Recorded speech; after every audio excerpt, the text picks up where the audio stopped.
Good morning student. आज हम class 9 का पहला चैप्टर रियल नंबर स्टार्ट करने जा रहे हैं। रियल नंबर स्टार्ट करने से पहले रियल नंबर के बारे में आप जान लें। रियल नंबर्स के पार्ट्स, रियल नंबर में कौन कौन से नंबर बिलोंग करते हैं, ये सब आपको अच्छे से नॉलेज होना बहुत ज़रूरी है, तभी आप रियल नंबर्स को अच्छे से समझ पाएंगे। ठीक है ना। तो ये फर्स्ट चैप्टर है क्लास 9 का रियल नंबर। ठीक है।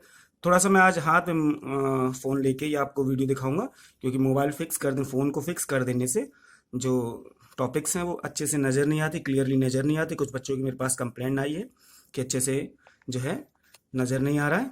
ठीक है ना। तो सबसे पहले मैं आपको बता दूं रियल नंबर। रियल नंबर के देखिएगा, रियल नंबर के दो पार्ट होते हैं man. First one is decimal, second one is integer. Decimal तो आप जानते हैं, जिन नंबर्स में डेसिमल आ जाए या फ्रैक्शन पार्ट आ जाए, पॉइंट में कोई भी डिजिट आ रहे हो, है ना, पॉइंट में कोई भी डिजिट आ रहे हो या फिर फ्रैक्शन में कोई भी पार्ट जुड़ा हुआ हो, तो उनको हम डेसिमल्स बोलते हैं। और इंटीजर्स वो नंबर्स होते हैं जिनमें कोई भी फ्रैक्शन पार्ट या फिर डेसिमल पार्ट्स इंक्लूड नहीं होता, जैसे कि पॉजिटिव और नेगेटिव इंटीजर्स और 0, 1, 2, 3, 4, 5, 6, 7, 8 डॉट डॉट डॉट प्लस में जितने भी हैं, and -1, -2, -3 dot dot dot dot and 0, ये सारे इंटीजर्स हैं, है ना। तो आगे आपको बता दूं, डेसिमल के दो पार्ट्स होते हैं। फर्स्ट वन इज फाइनाइट और टर्मिनेटिंग डेसिमल, आप देख पा रहे होंगे स्क्रीन पर। फर्स्ट वन इज फाइनाइट और terminating decimal, and second one is infinite and non terminating decimal. ठीक है ना। और इंटीजर्स के भी तीन पार्ट होते हैं, negative integers, 0 and positive integer. Okay. Negative integers और 0 दोनों नॉन पॉजिटिव बोल सकते हैं, है ना। और 0 और पॉजिटिव दोनों नॉन नेगेटिव बोले जा सकते हैं। और ये जो पॉजिटिव नंबर्स होते हैं, देखिए ये जो पॉजिटिव नंबर्स होते हैं, इन्हीं नंबर्स को हम नेचुरल नंबर्स कहते हैं। बहुत बड़ा पार्ट है ये हमारे नंबर सिस्टम का, नेचुरल नंबर। नेचुरल नंबर के बारे में आप बता दूं, नेचुरल नंबर की सबसे सिंपल डेफिनेशन है, बहुत ज़्यादा, जिसे मैं आसान करके आपको बता रहा हूँ।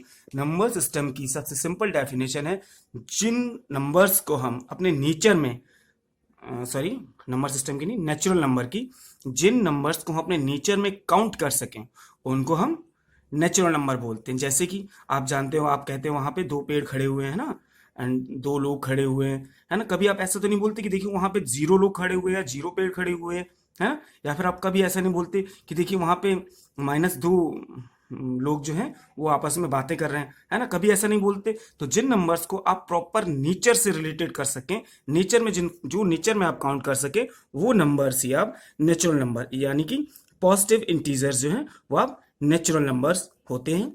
ठीक है। आगे हम चलते हैं अपना फाइनाइट डेसिमल और इनफाइनाइट डेसिमल में। ठीक है ना। फाइनाइट और टर्मिनेटिंग डेसिमल। फाइनाइट और टर्मिनेटिंग डेसिमल का मतलब क्या है कि जिन नंबर्स में डेसिमल को हटाया जा सके, मतलब डेसिमल को हटा के आप उसको फ्रैक्शन में चेंज कर सकें, उसको आप बोलते हैं फाइनाइट और टर्मिनेटिंग डेसिमल। और इनफाइनाइट और नॉन टर्मिनेटिंग डेसिमल को, इनफाइनाइट मतलब इनफाइनाइट वर्ड से ही आप समझ पा रहे होंगे कि इनफाइनाइट मतलब अनंत, जिसमें कि डेसिमल के बाद नंबर ऑफ डिजिट काउंटेबल ना हो, है ना। जिसमें कि डेसिमल के बाद नंबर ऑफ डिजिट काउंटेबल ना हो, तो आप उनको बोलते हैं इनफाइनाइट और नॉन टर्मिनेटिंग डेसिमल। इसके दो पार्ट्स होते हैं, है ना। दो पार्ट्स आपको नजर आ रहे होंगे।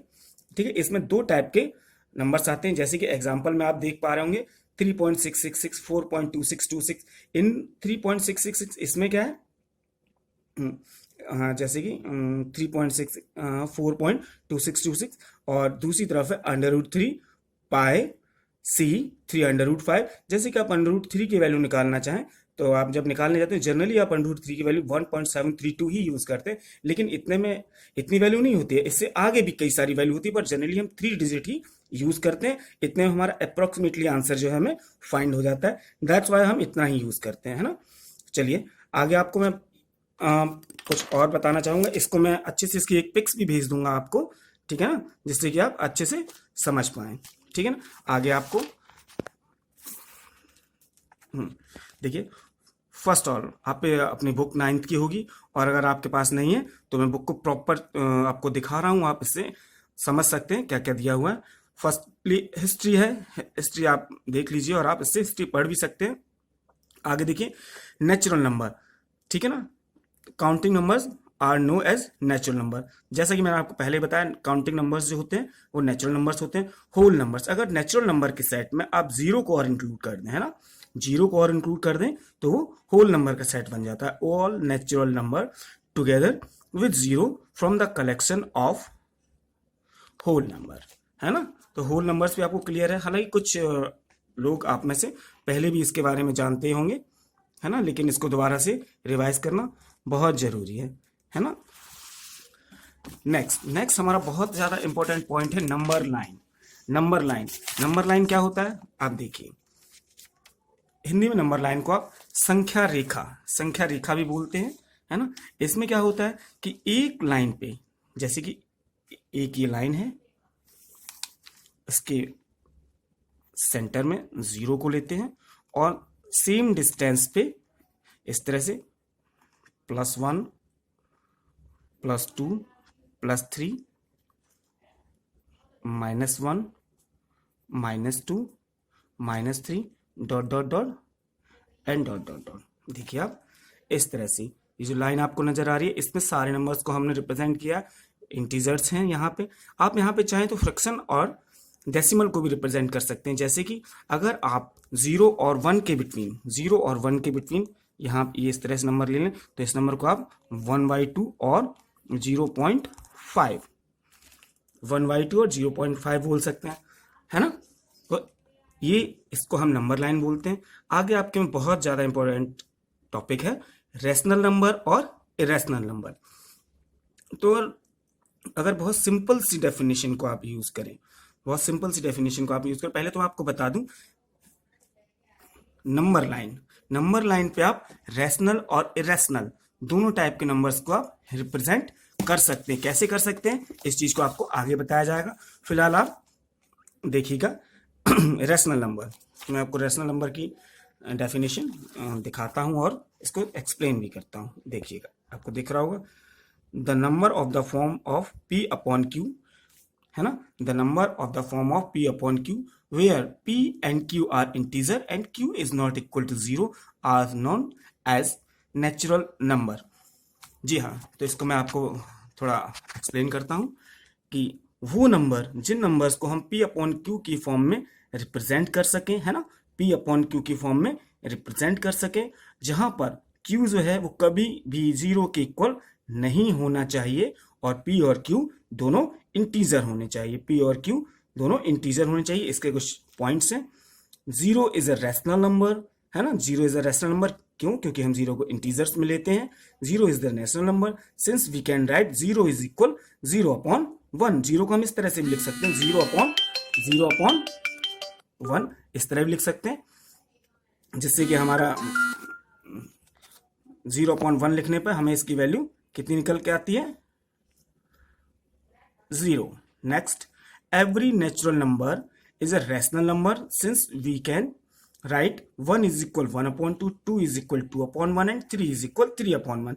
कोई भी नेचुरल नंबर हो या नेचुरल नंबर क्या कोई भी इंटीजर हो तो हम इसको अपॉन में 1 लिखने में हमें कोई भी प्रॉब्लम नहीं होती, क्योंकि किसी भी इंटीजर को अगर हम 1 से डिवाइड करते हैं तो ऑलवेज सेम वैल्यू ही हमें फाइंड होती है। तो इसको इंटीजर अपॉन 1 लिख देते हैं, तो हमें ये एक रैशनल नंबर फाइंड होता है ना। रैशनल नंबर को समझना थोड़ा आसान है कंपेयर देन इरेशनल नंबर को समझना, ठीक है ना, लेकिन मुश्किल भी नहीं है। तो आपको आगे चलिए आपको आगे दिखाते हैं इरेशनल नंबर।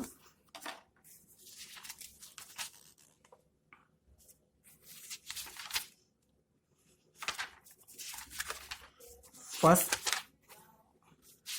हाँ जी, चलिए इरेशनल नंबर में आपको नेक्स्ट इससे समझा देता हूं। इरेशनल नंबर वो नंबर्स होते हैं जिनको हम P अपॉन Q की फॉर्म में रिप्रेजेंट ना कर सकें, P अपॉन Q की फॉर्म में रिप्रेजेंट ना कर सकें। आपको बता दूं कि रैशनल नंबर कभी भी फ्रैक्शन फॉर्म में आते ही नहीं है। जैसे कि आप यहां देख पा रहे होंगे √3 एक रैशनल नंबर है। जब आप इसकी वैल्यू निकालने को आएंगे तो 1.732 dot dot dot dot dot आगे ये वैल्यू कंटिन्यू रहेगी। पाई भी एक इरेशनल नंबर है जनरली, हालांकि हम पाई को 22/7 से रिप्रेजेंट करते हैं, पर पाई की वैल्यू कभी भी 22/7 नहीं होती है। पाई की वैल्यू 22/7 के नजदीक होती है, लगभग होती है, अप्रोक्सीमेटली 22/7 होती है, बट 22/7 नहीं होती है। √2 है, √5 है, इस तरह की ये सारे नंबर इरेशनल नंबर होते हैं। Irrational number as they can not be written in the form P/Q form. ठीक है, P/Q क्लियर है। ये होते हैं रैशनल नंबर। अगर रैशनल नंबर में आपको फिर भी अभी कोई प्रॉब्लम है तो आप मुझे मैसेज कर सकते हैं, कमेंट कर सकते हैं, तो मैं उसको और ज़्यादा डिटेल में एक्सप्लेन करके आपको समझा देता हूँ। ठीक है ना। आगे हम चलते हैं अपनी एक्सरसाइज, अपनी बुक के अकॉर्डिंग, CBSE सिलेबस के अकॉर्डिंग।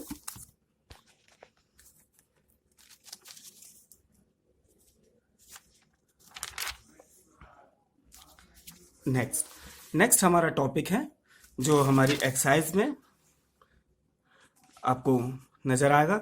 नेक्स्ट हमारा टॉपिक है कि किन्हीं भी दो रैशनल नंबर के बिटवीन हमें और अदर रैशनल नंबर फाइंड करना है। जैसे आपका फर्स्ट है व्हाट आर रैशनल नंबर, तो ये आपको अच्छे से क्वेश्चन बताया जा चुका है। What are rational number, give 10 example of rational number. तो आप बड़ा आराम से इसके 10 एग्जाम्पल दे सकते हैं। 1 2 3 4 5 6 7 8 9 10, ये देखिए बहुत ही सिंपल है इसके 10 एग्जाम्पल्स को देना, है ना। चलिए आगे हम नेक्स्ट क्वेश्चन को हम समझते हैं। Represent each of the following rational number on the number line. तो इसको हम बहुत देखिए बहुत आसानी से हम समझ सकते हैं। ये आपको बताना है कि हमें इनमें सभी को, ये सभी जो डिजिट दिए हुए, क्वेश्चन दिए हुए, इसको नंबर लाइन पे रिप्रेजेंट करना है। तो नंबर लाइन पे रिप्रेजेंट करने का आपको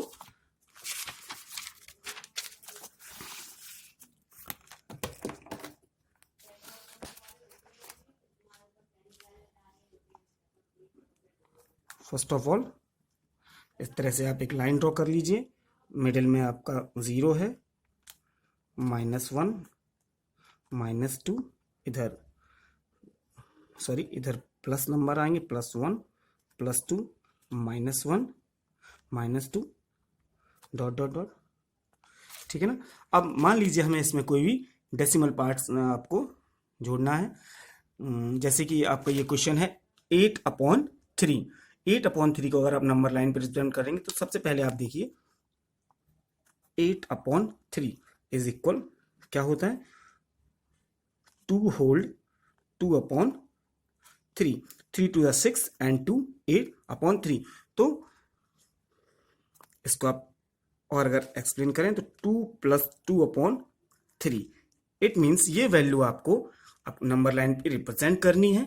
तो 0 1 2, अब आपको 2/3 +3 है ना। तो +3 को फर्स्ट ऑफ ऑल आपको 3 पार्ट्स में डिवाइड करना है। 3 पार्ट्स में डिवाइड करने के बाद में उसमें से 2 पार्ट्स जो हैं आपको वो ले लेने हैं, है ना। और वहां तक की डिस्टेंस हो जाएगी 2/3। और लाइन को 3 पार्ट्स में डिवाइड करना,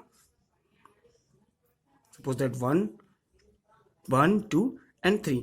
तो यहां तक की ये वैल्यू जो है, ये वैल्यू निकल के आएगी 2 होल 2/3 और 8/3। अभी आपके सामने एक प्रॉब्लम ये आ रही होगी कि इस लाइन को आप इक्वली 3 पार्ट्स में डिवाइड कैसे करें, है ना। तो ये आपको नेक्स्ट पार्ट में ये आपको अभी क्लियर किया जाएगा कि इक्वली ये 3 पार्ट्स में डिवाइड कैसे करें। जनरली मैं आपको बता देता हूँ। सपोज दैट ये लाइन है, इसको ज्योमेट्रिकल प्रोसेस से, ज्योमेट्री से इसको 3 पार्ट में डिवाइड करते हैं। नीचे की तरफ एक एक्यूट एंगल बनाते हैं। एक्यूट एंगल बनाने के बाद इस पर 3 आर्क लगाते हैं। फर्स्ट आर्क को आप इससे ज्वाइन करते हैं और सेकेंड आर्क को आप इसके पैरेलल लाइन यहाँ से ड्रॉ करते हैं। और यहाँ तक ये वैल्यू, ये 3 इक्वल पार्ट्स इसके आपको यहाँ पे मिल जाएंगे, है ना। तो ये इसके आगे के टॉपिक्स, आगे के क्वेश्चन जो है वो नेक्स्ट वीडियो में आपको मैं आपको क्लियर करता हूँ। ठीक है, next video back to back आएगा क्योंकि इससे ज़्यादा बड़ा वीडियो अपलोड करने में प्रॉब्लम क्रिएट करता है ना। थैंक्स। नेक्स्ट वीडियो के लिए आप वेट करिए। बाय।